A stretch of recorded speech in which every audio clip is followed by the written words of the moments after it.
Hi guys, John Adams here at thatbloguk.com. Now for the past week I've been driving different cars from the fleet of EVr Go Electric. I've had great fun doing so. I've driven a number of small cars and also one particularly special big exclusive car.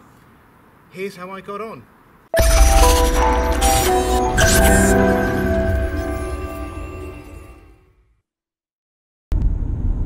Today is day one of this experiment and I am presently driving a Volkswagen e-Golf.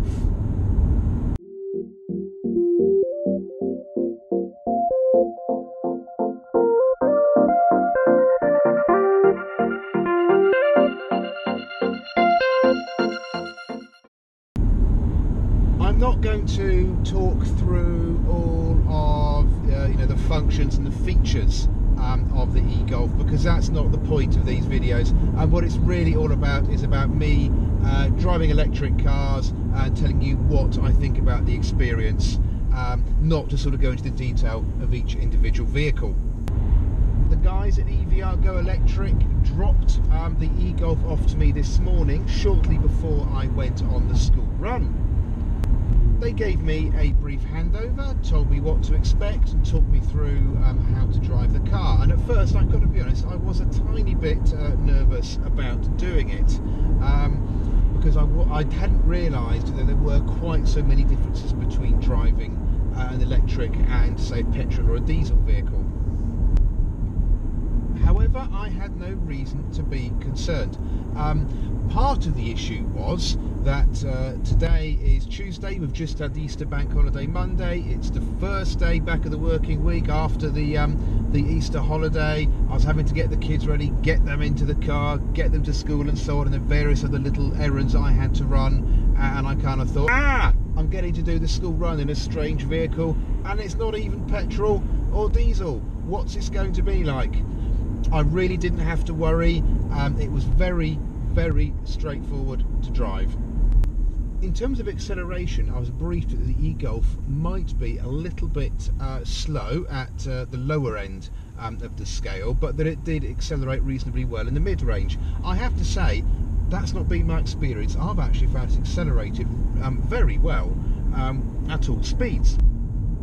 In terms of electricity usage, the gauge here has been a little bit funny. It's not quite like a normal fuel gauge that sort of steadily goes down. It does seem to jump around a bit between telling you, that you've maybe got 80 miles worth of electricity in the batteries to, going back to say 75 or even 65, and then it'll spring back up again, which is a little bit on the odd side. And I'll be interested to see how this compares with the other electric vehicles that I try out.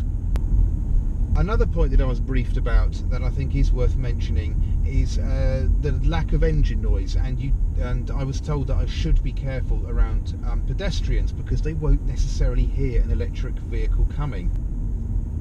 I've done both school runs in the car today. I've taken it to the shops, and I have to say my thoughts are this is actually a really good about town car. Sure, being an electric vehicle, you have got to be a little bit careful about watching the gauge to ensure that you have got enough juice in the battery to get you home. On the subject of charging this vehicle, I did plug it into the mains earlier today for 4 hours just to see how long it would take to charge the battery, and that gave me about an additional 20 miles worth of driving. I'm looking forward to tomorrow when I will be taking out the Nissan Leaf. So until then, I shall bid you good night. Hey guys, it's day 2 of my experiment driving a different vehicle, electric vehicle, every day from the EVr Go Electric range. And I'm here today with Paul, who founded the company. So Paul, can you give us the history? How did you go from software to your own electric car rental business? And my daughter Izzy has just popped in. Do you want to come and sit on my lap? No. Yeah, right. Okay, you're going to sit there? You're going to sit there. Yeah, okay. So Paul, how did you go from software to setting up your own electric car rental business? So yeah, good question. The car business these days is very kind of technology based, I think. So it's not that much of a step, as you'll discover over the course of the week. We first started hiring or driving electric cars 2 years ago, over 2 years ago. So we've been fully electric as a family for 18 months. And it's been a journey, certainly to begin with, where we try and use the car to go to London, find that we couldn't charge anywhere, get back with sort of 2 miles range left on the battery, so lots of range anxiety. And we wanted to come up with a solution for people that were thinking about, maybe from an environmental point of view or financial point of view, I should look at electric cars, but where do I start? And I was chatting to another Tesla owner at a supercharger. We were coming back from our skiing holiday, and they said, we're hiring Teslas to people, and they love them, and they're using them for lots of different things. And we thought, okay, this is something that we could do, and we could bring our knowledge of the market and software skills to it, and create a really nice product for people that are just thinking about going electric but don't know how to do it. Okay. And you better tell everyone a bit more about the EVr Go Electric trial before you buy service, because that's essentially what I'm being given essentially I'm trying out that service this week. So yeah. So having put a lot of thought into it, we originally thought we'd hire people a car for a week or a weekend, but as we talked to people and as we started to get more of the vehicles ourselves, we realised that how would you know which one to start with? So what we come up with is a pick and mix service, and you get a different car each day, and we give you a full handover on each car, explain to you how they work, how they, what some of the gadgets do. Some of the cars can be quite intimidating in terms of the cabin, so we'll take you out for a drive, that we'll do in a minute in the Nissan Leaf. And just talk you through the car whilst you're driving it, so that you're kind of comfortable about how to park the car, which is a problem I had the first time I drove the car. It's a great opportunity for you to start to compare the vehicles side by side as well. So, by having a different car every day or every week, you've got the experience of the last car fresh in your mind, and you just move on to the next car. Because there are significant savings that you can make, but you need to make sure that the car is kind of practical for the sort of usage that you're looking to get out of it. And the range of kind of seat configurations, boot space, and the actual range of the car as well is quite big. So it's only once you've been in the car and seen what it can do for you that you'd really be able to make any kind of informed choice. Okay, fantastic. Now, I shot a bit of video yesterday in which I referred to the company as EVr Go Electric. Paul has corrected me. It's EVr Go Electric, so do keep that in mind. Yesterday I had great fun driving Paul's Volkswagen e-Golf, and we are now going to go and set up a Nissan Leaf. So should we go and do that, Paul? Great. Fantastic. Good. Here we are in the Nissan Leaf. I've not actually been in this before. This is my first time in it, and I believe it's only got a few miles on the clock, Paul, is that right? It's now got 10 miles on the clock, yeah. It did have 9 miles, but I just moved it over the road so we can do the handover. Okay, so Paul's going to go through the handover with me, and we'll take it for a little drive. Okay, so this is the partially sighted leading the blind, because I only got the car last night, and I had to go to sleep after reading the quick start manual. So I have driven it around a bit, but if you want to just start, think about how you might drive this car. Okay, well first of all I'll put on my seatbelt, of course. And Paul is right, I have seen the quick start guide for this car, and it is 60 pages. So I would be putting my foot on the brake, and I'd be hitting the button here, I think. Yeah, go for that. Let's see what happens. And okay. And that Sonic logo is described in the quick start manual. There's actually almost the musical score. Yeah, if you hear this sound, okay. It's a little bit overly detailed. So the green light there means that you have started the. Let me turn her off. So that means that you've started the car successfully. Okay. Now, on this dashboard, you have two things. You have the fuel gauge over on the right, or the charging gauge. On the left, you have this, which is the battery temperature. Any ideas why you need to know the battery temperature? An overheating battery, I know with my basic knowledge of physics, is a bad idea. Yes, or life. Like fire. But why would you need that when no other EV that I've driven has it? It's because this car can charge 50 kilowatts, and if you charge it rapidly, then it can overheat the battery. Right. So that is actually there to give you feedback about whether it's safe to charge or the charge rate will drop. Okay. They do also say minus 17 degrees, then you need to plug it in so the battery doesn't freeze. So you should be okay today, but it's a cold night. It being April, we'll be okay. It should be okay. Right. So the other information you get on the dashboard, it only tells you what your rate, how long it will take to charge. When you turn the car on, it doesn't come up when you turn it off. As you can see there, it says it's gone 100% charged. And that's how the bit long I'm looking at. Yeah, and how long does it say it will take to charge? 40 minutes or 50 minutes. Is that right? No, it's fully charged. Yeah. Let's have a go. So you've started the car. Yeah. I have a strange looking sort of gear stick type thing here, which doubles up as the parking brake. Electric cars are a little bit different. They are all automatic. That's because the engineering behind them. There's no gearbox to speak of. You're literally talking a battery attached to a motor, so things are actually much more simple. But that said, I'm assuming I probably have to press the P button, don't I, to take the parking brake off? No. No. You don't need to Okay. do that. So we're just going. Ooh. We go cross and up. Yeah. Okay. And what you do have on this car are amazing cameras. that is an amazing camera, actually. So if you're ever trying to get into a parking space, you've got a view from above with lines around it, which is just amazing. If you're trying to get into a garage, because garages are too small for cars these days, and the rear-facing camera. There's also a camera at the front, because this car has a very long nose. And sensors. So yeah, full marks to them for that. Okay. Right. But ensure it is safe before manoeuvring. I will do my best. Right, I'm doing mirror. I was actually... Oh, you see? Two people. Yeah, we've got two... Oh, yes, they just walk right behind the car. Yeah. You see that in the camera clearly? Right, okay. I'm hoping this... There's a man painting our official handover point, which is a new restaurant that's about to appear here. Lovely. You'll be able to rapid charge cars on this piece of land. Right, so we're going over... Yeah, that's it, you're driving. Okay.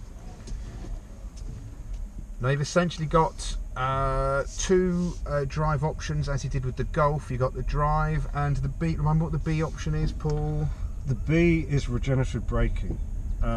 So if you press the brakes now, you'll be able to see that the green on the dashboards shows there's some regenerative braking. So if you, we're just going around a loop on the station. You see you've got some green coming up on there, so that shows that it's giving a little bit of regenerative braking. Just going back to when I was speaking to Paul this morning, we had a fascinating conversation about what actually goes into electric vehicles and what makes them work. Now, obviously with an internal combustion engine, you have fuel injectors, you have the power unit, you've got transmission and so on and so forth. Electric vehicles, it turns out, are actually a lot more simple. You have a battery and you have a motor. So there's no transmission and there's much less actually goes into it. As a result of that, they require much less servicing. In fact, it isn't unheard of for some models to have absolutely no service plan whatsoever. That can obviously have implications in terms of your running costs, and when it comes to running costs, and I have to say, in terms of fuel costs, it is much cheaper to run an electric car compared to one with an internal combustion engine.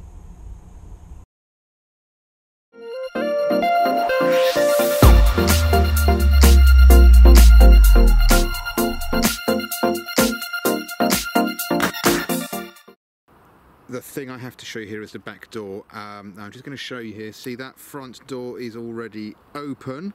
That has to be opened first because the door handle is actually just here on the interior, see? So here we go, we open that. That is how you get in and out of the i3. So, come on then, let's see you get into this car.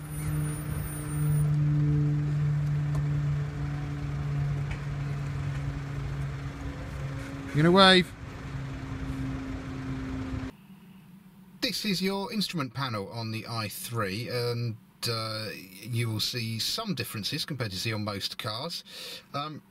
As you can see, down here, see 70 miles, that tells you that you have got 70 miles worth of juice left in the battery. Just over halfway there. See these blue bars here show how charged the battery is, and that is confirmed up in the top left here where it says the battery is 67.5% charged. One difference to most of the cars, or most of the electric cars, you'll see here you have actually got the petrol pump here. That's because the i3 does have a small petrol engine in it, just in case you do find yourselves caught out without enough juice in the battery and you can't get home. And the big zero there, if we were driving, that would actually show your speed. I'm going to pan around the rest of the interior of this car. So here we go, the interior of the i3. Some people love that, some people don't. So at the moment that is on sat-nav mode, but it is here. Let me just press a few buttons here. Woohoo, there we go. See, it is in fact your entertainment system as well. Absolute Radio 90s. Oh no, I wouldn't listen to that. No way. And there we go in the back. Not masses of room back there, but the kids do love it.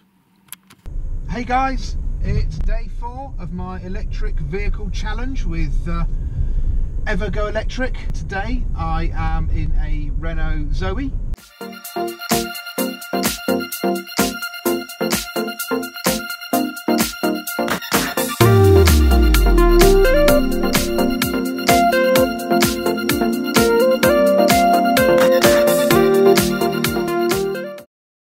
Currently taking it around some country lanes, having great fun with these electric cars. Believe it or not, this one was delivered to me with 181 miles worth of juice in the battery, which I think is fantastic. Oh, got a lorry coming towards me here. Also, with these electric cars, they're very quiet, so pedestrians don't always hear them, but this car's got a fantastic feature. I've got a little button down here that I can press. It makes a synthetic engine noise so that people can actually hear it coming. By this point in the week I'm getting a real feel for what EVr Go Electric is trying to achieve. Trying out all these different electric cars really has opened my eyes to what they can do, how cost effective they can be to run, or indeed, if you get the correct one, how cost effective they can actually be to buy.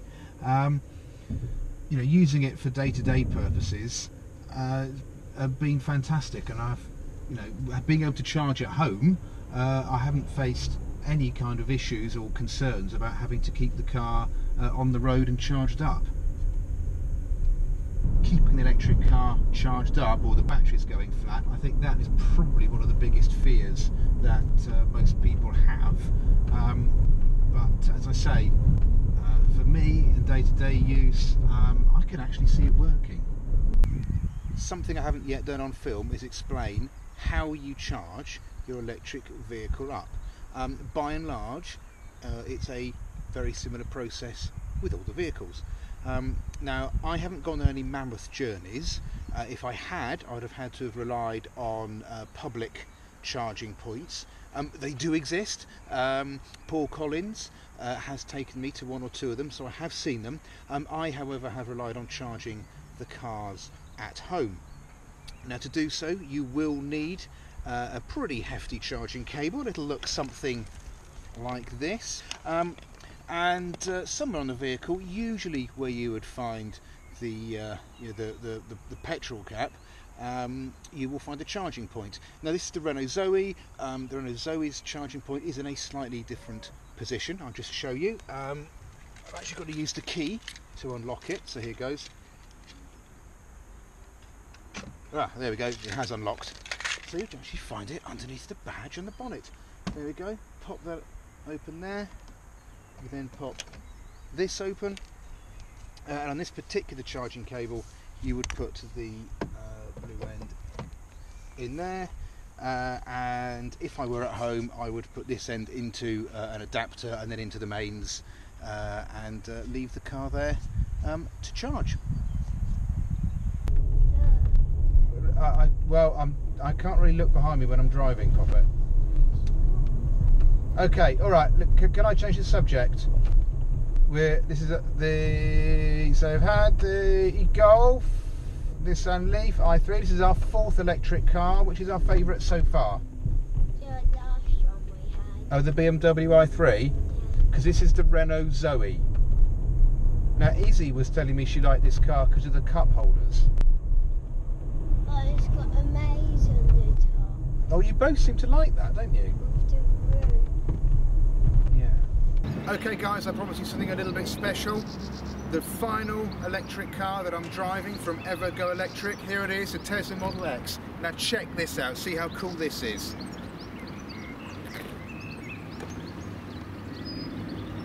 See those doors opening? I should duck down here. Look at that in all its beauty. How cool is that? That has seriously turned heads today. We've had the kids in the car, they've absolutely loved it. We need to shut your door. On the floor. No, I'm sitting on the floor. I know, it's really cool, isn't it? Yeah. I've got loads of space on the floor here. I wish this is our car. Yeah, me too. It feels nice. Oh, look, fit in the back.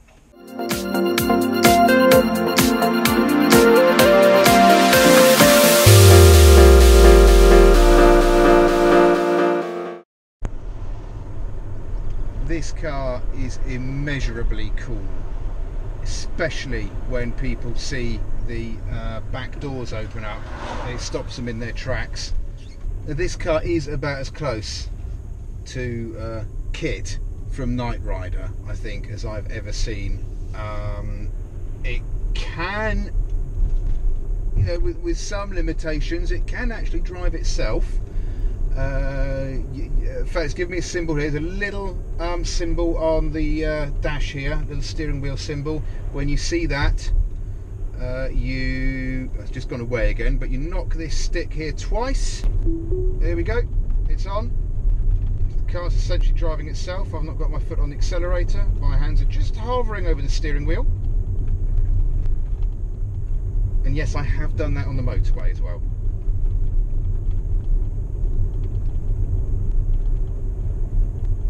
Apparently it can do 0 to 60 in 4 seconds. I haven't really tried that, but I have taken it out on the open road and got my foot down a couple of times. Just amazing, really is. Yes, okay, the Tesla does come with a price tag. I know this technology is still a bit on the expensive side, but it's the way that motoring has to go, I think. This car's just so cool. Let's see what's on dadbloguk.com, shall we?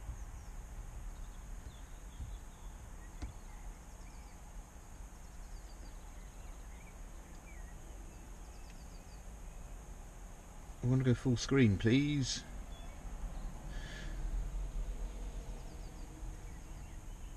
Here we go. So you've got your web browser there. I have now managed to get this full screen, as you can see. Look at that fantastic blog, that dadbloguk.com. I do thoroughly recommend you take a look. You can see the views out the camera there. Oh, look at that charming site.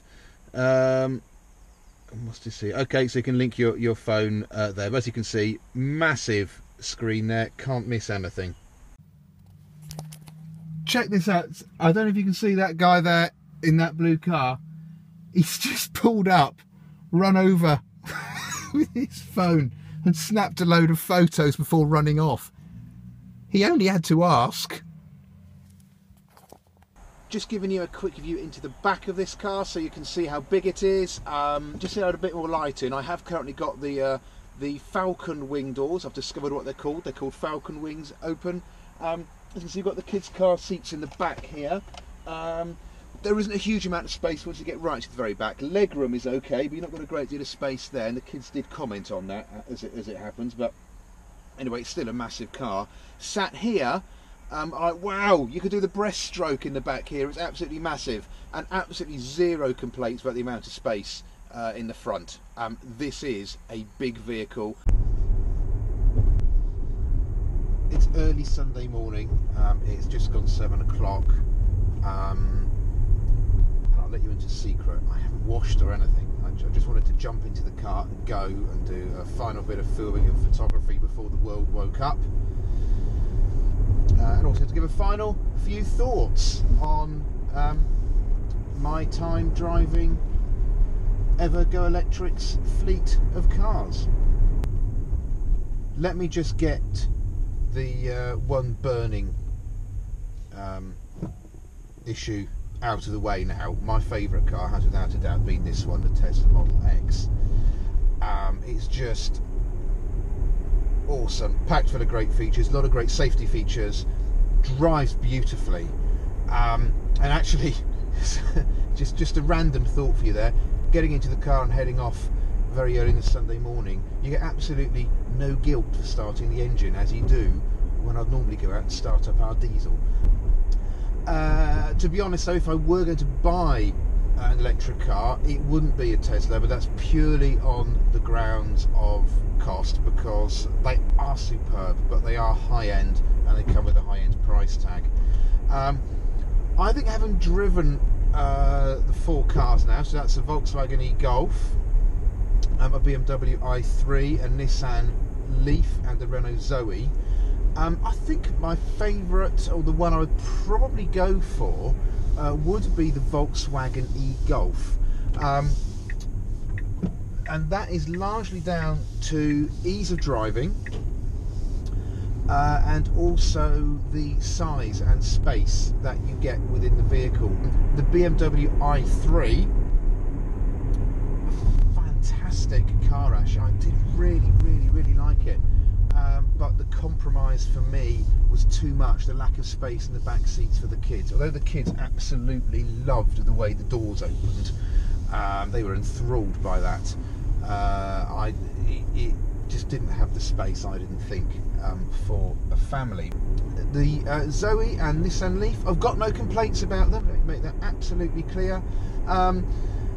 They simply just didn't stand out like the others. You might jump in them and you might really like them. I think my comments there in this experiment show the real value in EVr Go Electric, because I knew very little about electric vehicles before this week. I've now got hands-on experience of driving 4 vehicles, 3 of which would be within my family's price range, and I've learned a lot more. You know, I think 2 of the biggest issues people probably have about electric vehicles is concerns about range. I think very few people appreciate that just how far electric vehicles can go now, and going, you know, a shade under 200 miles seems to be pretty standard before they need, before the battery is completely flat. Also cost. I think a lot of people have concerns about cost. I mean, on the road off a dealer's forecourt, they may be slightly more expensive than your sort of petrol or diesel engined car, but from speaking to Paul, if you can get a nearly new one or a used one with low mileage on it, probably this is comparable for what you'd get for a used car. And the other thing is, servicing costs are lower, and in terms of cost for, you know, like the comparable cost of fuel or electricity rather, it does seem to be cheaper to actually charge up an electric car and drive it than it does buying fuel at the pumps. This week has taught me a lot about electric cars. This has been a really valuable experiment. I've really enjoyed it. If you want to find out more about the services that EVr Go Electric offers, do go and take a look at its website, EVr.London. if you want to do what I've done, the service you want to look at is EVr Go Electric's pick and mix service. Now this enables you to drive a different car either every day or drive a different car for a week, for several weeks at a time, and for a small supplement you can also drive one of the Tesla vehicles. Thanks for watching, guys. My name's John Adams of dadbloguk.com. I've learned a huge amount about electric cars over the past week. I hope you found this video useful too. If you like the video, please do hit the thumbs up button, and don't forget to subscribe to my channel. And if you want to learn more about EVr Go Electric, their website is EVr.London. Thanks for watching.